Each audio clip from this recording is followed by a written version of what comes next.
অসমৰ পৌৰ নিগমৰ বিষয়া কৰ্মচাৰীসকল পৌৰ নিগমটোৰ ওপৰতে দৰমহাৰ বাবে নিৰ্ভৰশীল আছিল।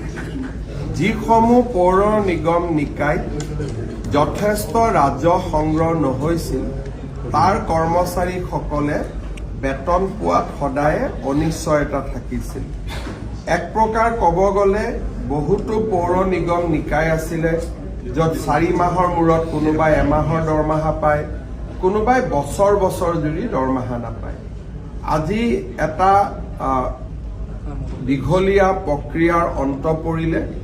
আজি আমি পৌৰ নিগম নিকায়ৰ 664 গৰাকী কৰ্মচাৰী বা বিষয়াক আজি আমি প্ৰাদেশিকৰণ কৰিছোঁ।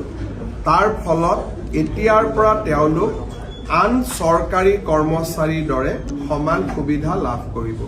নিয়মীয়া বেতন, নিয়মীয়া পেঞ্চন, নিয়মীয়া চিকিৎসাৰ ভাত্তা, ৰিইম্বাৰ্চমেণ্ট আৰু ছুটি EL, CL, প্ৰেগনেঞ্চি লিভ, যিমান চাইল্ড কেয়াৰ লিভ, যিমান চৰকাৰী কৰ্মচাৰীয়ে সুবিধা পায় প্ৰতিটো সুবিধা আজিৰ পৰা আমাৰ নিগম নিকায়ৰ কৰ্মচাৰীসকলেও লাভ কৰিব।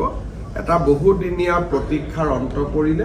মই আমাৰ জয়ন্ত মল্ল বৰুৱা ডাঙৰীয়া আৰু গোটেই ডিপাৰ্টমেণ্ট অফ হাউচিং এণ্ড আৰ্বানক মই ধন্যবাদ জনাইছোঁ আৰু কৰ্মচাৰীসকলকো মই আজিৰ দিনটোত অভিনন্দন জনাইছোঁ।